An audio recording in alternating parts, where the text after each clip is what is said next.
प्यारे बच्चों, गति पर हमने इसके पहले ही वीडियो बना दिया है, जिसका भाग 1 आप लोगों को प्रेषित भी कर दिया गया है।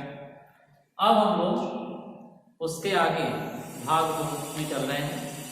भाग 1 में हमने क्या क्या चर्चा किया था, थोड़ा सा हम जान लेते हैं। जैसे हमने जाना था कि विज्ञान किसे कहते हैं, दूसरा हमने जाना गति क्या है, उसके बाद हमने जाना कि विराम क्या है, चौथा हमने जाना सदिश तथा अदिश राशियां क्या है, और साथ ही साथ हमने ये भी जाना कि गति के प्रकार कितने होते हैं। ठीक, इस तरीके से हमने कई सारी गतियों के बारे में पढ़ा, जैसे एक समान गति, अनियमित गति, ठीक, वृत्तीय गति, सरल रेखीय गति। इस तरीके से हमने गतियों के प्रकार के बारे में अध्ययन किया। आज हम सब एक नया टॉपिक पे चर्चा करेंगे। जैसा कि हम लोगों ने पहले से ही पढ़ के रखा है कि सदिश और अदिश राशि किसे कहते हैं। आज हम इनके बीच में अंतर जानेंगे, सदिश तथा अदिश राशियों में अंतर।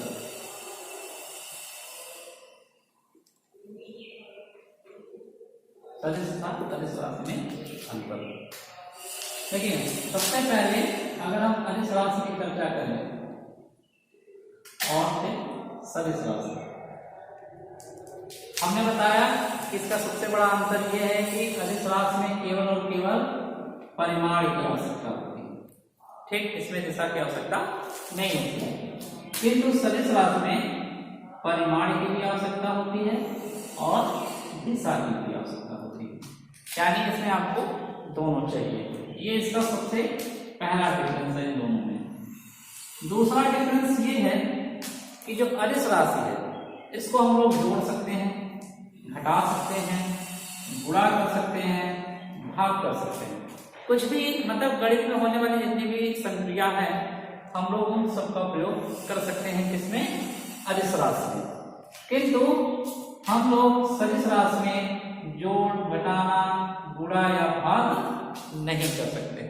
ठीक, इसके लिए एक स्पेशल नियम ही होता है, वेक्टर का नियम। उसके आधार पर हम सदिशों का या तो योग कर सकते हैं या तो जोड़ कर, मतलब घटा सकते हैं, उनके लिए नियम होता है। अगला है तीसरा जो इसके बीच में अंतर है कि इसको व्यक्त करने के लिए या तो अक्षर या संख्यात्मक मान का प्रयोग कर सकते हैं। ठीक, जैसे मान लीजिए फॉर एग्जाम्पल समय है, तो समय को दिखाने के लिए हम टी का प्रयोग कर सकते हैं, या लंबाई है तो लंबाई को अगर हमें प्रदर्शित करना है तो यह हम लिख सकते हैं। ठीक, लेकिन सदिश राशि को व्यक्त करने के लिए हमें अक्षर के साथ साथ इसके ऊपर एक इस तरीके का तीर का निशान लगा दिया जाता है, ठीक, जिसको हम लोग कहते हैं वेक्टर। यह बताता है उसकी दिशा को। ठीक है, जैसे मान लीजिए कि त्वरण, तो त्वरण लिखते समय केवल ये नहीं लिखा जाएगा। ठीक, हम उसके ऊपर एक इस तरीके से तीर का निशान लगा देते हैं, जिसमें ये बताता है कि यह राशि कैसी है, सदिश राशि। तो इस तरीके से ये इसके बीच में डिफरेंस होता है। ठीक, अब हम लोग चर्चा करेंगे दूरी तथा विस्थापन के बारे में, कि दूरी किसे कहते हैं और विस्थापन किसे कहते हैं। डिस्टेंस एंड डिस्प्लेसमेंट, दूरी तथा विस्थापन। सबसे पहले हम चर्चा करेंगे दूरी। दूरी किसे कहते हैं, किसी वस्तु के द्वारा तय की गई एकांक लंबाई को उस वस्तु की दूरी कहते हैं। ठीक, जैसे एग्जाम्पल हम लोग लेते हैं कि मान लीजिए ये हमारा घर है, ठीक, और ये हमारा विद्यालय है। घर से हमारे विद्यालय के बीच की जो लंबाई होगी, जैसे मान लेते हैं 8 किलोमीटर, यही क्या कहलाएगा, यही दूरी कहलाएगी। और दूसरी चीज, जो दूरी होता है वो अदिश राशि होती है, ठीक। और साथ ही साथ दूरी जुड़ती है, यानी दूरी का हम योग करते हैं। जैसे अगर हम मान लेते हैं हमारा घर का जो पोजीशन ए है और हमारे विद्यालय का पोजीशन क्या है, बी है। अगर हम ए से बी की तरफ जा रहे हैं तो इसका मतलब हम क्या कहेंगे कि हमने 8 किलोमीटर तय किया।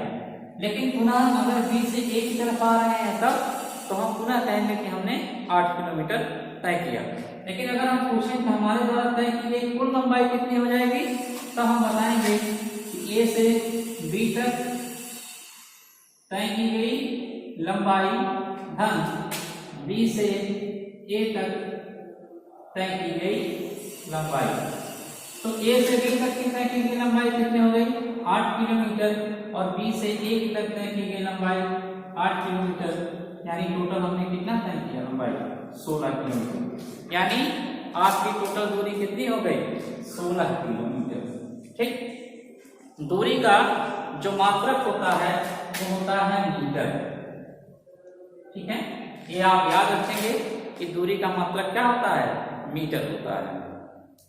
अब हम लोग नेक्स्ट चर्चा करेंगे विस्थापन, डिस्प्लेसमेंट।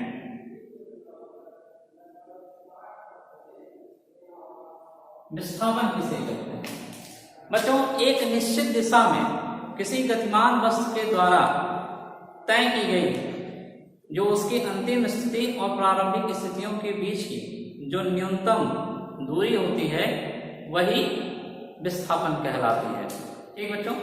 जो उसके बीच की न्यूनतम दूरी होती है वही आपका क्या कहलाता है, विस्थापन कहलाता है।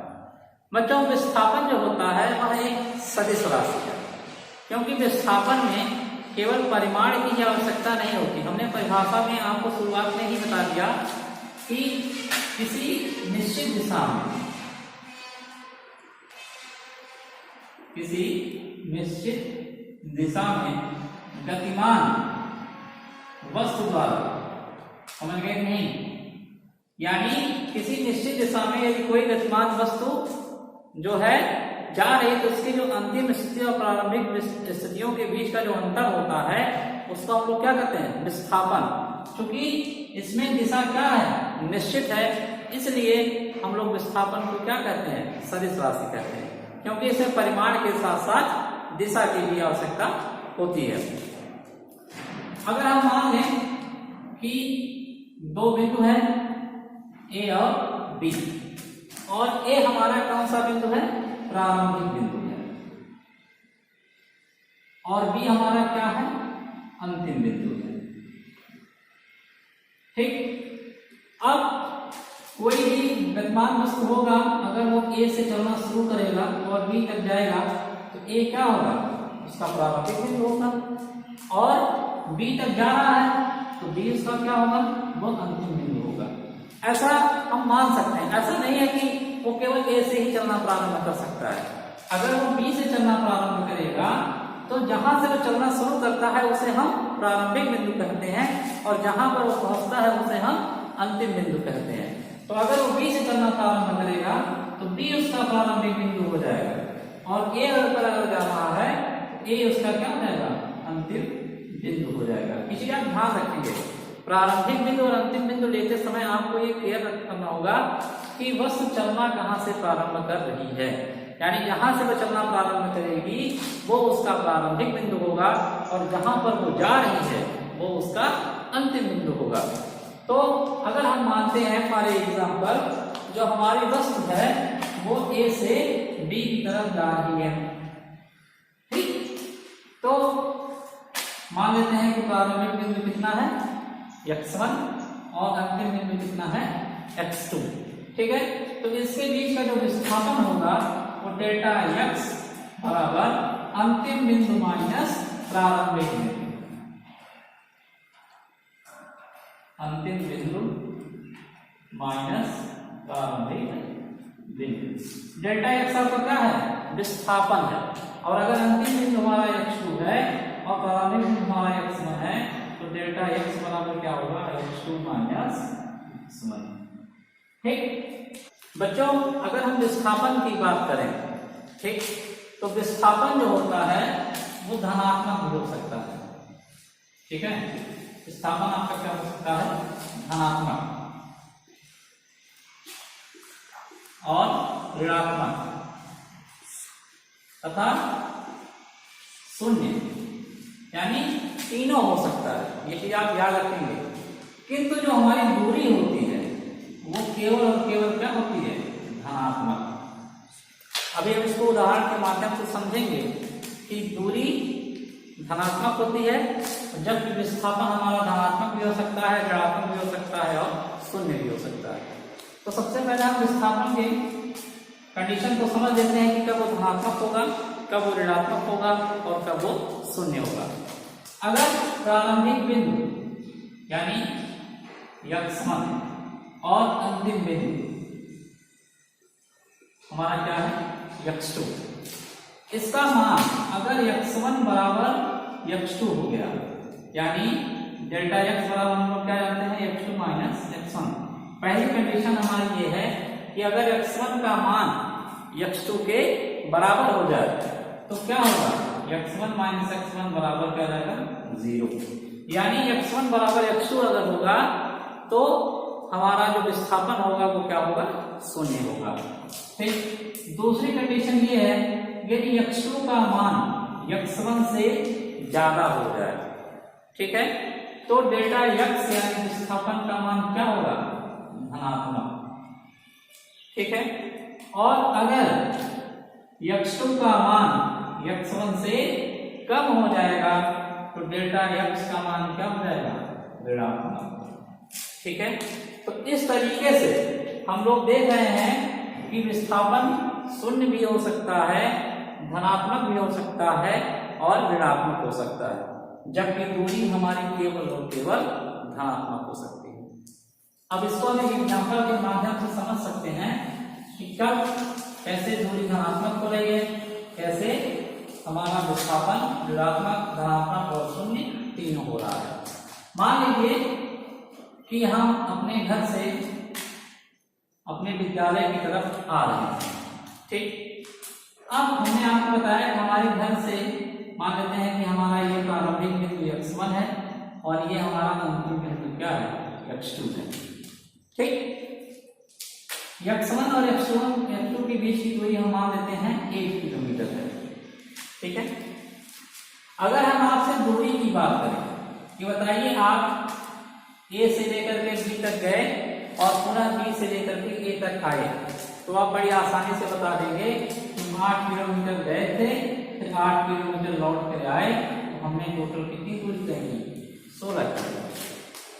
किंतु अगर हम विस्थापन की बात करें कि हमारे द्वारा कितना विस्थापन हुआ, तब सोचना पड़ेगा कि हम कौन सा मान लेना है। अगर हम A से B की तरफ जा रहे हैं तो इस समय हमारी प्रारंभिक स्थिति क्या है? x1 और अंतिम स्थिति क्या है? x2। ठीक, अगर x1 बराबर x2 हो गया, जैसे अगर हम विद्यालय से घर से विद्यालय गए और विद्यालय से घर आए, तो हमने x1 जाते समय हमारा कितना था? 8 किलोमीटर और लौटते समय भी हमारा कितना था? 8 किलोमीटर। यानी अगर टोटल हम देखें तो डेल्टा x बराबर हमारा विस्थापन कितना हुआ? x2 माइनस x1, यानी 8 किलोमीटर माइनस 8 किलोमीटर बराबर 0। यानी अगर अंतिम स्थिति और प्रारंभिक स्थिति का मान बराबर हो जाएगा तो टोटल विस्थापन कितना हो जाएगा? 0 हो जाएगा। ठीक है, लेकिन अगर मान लीजिए हम विद्यालय तो गए 8 किलोमीटर, लेकिन मान लीजिए हमने रास्ते में 40 किलोमीटर तय किया, अगर हमने आपसे आगे का पूछ लिया, तब आपका क्या हो जाएगा? तब आपका जो अंतिम बिंदु का मान क्या होगा? तो 4 किलोमीटर हो जाएगा। यानी x2 का मान कितना हो जाएगा? 4 किलोमीटर और x1 का मान कितना हो जाएगा? वो पहले ही आपने तय किया है, यानी 8 किलोमीटर। तो विस्थापन कितना हो जाएगा? x2 माइनस x1, यानी 4 माइनस 8 यानी माइनस 4 किलोमीटर। यानी अब विस्थापन हमारा देखिए ऋणात्मक हो गया। लेकिन अगर मान लीजिए हमारे घर से विद्यालय जाने का कोई दूसरा रास्ता हो, घूमते घामते अगर हम इस तरीके से मान लीजिए पहुंच गए और घर तक जाने हमने टोटल 12 किलोमीटर तय किया हो, ठीक है, तो आपकी प्रारंभिक स्थिति कितनी रही होगी? 8 किलोमीटर, और अंतिम स्थिति आपको कितनी मिल रही है? x बराबर 12 किलोमीटर। तो विस्थापन डेटा x बराबर कितना रहेगा? x2 माइनस x1 यानी 12 माइनस 8 बराबर 4 किलोमीटर। तो यहाँ हम देख रहे हैं हमारा विस्थापन पॉजिटिव है, यहाँ देख रहे हैं हमारा विस्थापन नेगेटिव है। और जब हमने समान दूरी तय की यानी x1 बराबर x2 यानी इस रास्ते से गए और इसी रास्ते से लौट आए, तब हमारा विस्थापन कितना था? 0। तो इस तरीके से हम लोग देख रहे हैं बच्चों कि हमारे विस्थापन का मान वो स्थितियों पर निर्भर करता है कि कौन सी स्थिति का मान ज्यादा है और किस स्थिति का मान कम है। तो इस तरीके से जो होता है हमारा विस्थापन 0 भी हो सकता है, ऋणात्मक भी हो सकता है और धनात्मक भी हो सकता है। ठीक है बच्चों, एक चीज और बना लेते हैं कि विस्थापन का मात्रक क्या होता है। विस्थापन का जो मात्रक होता है वो भी क्या होता है? मीटर।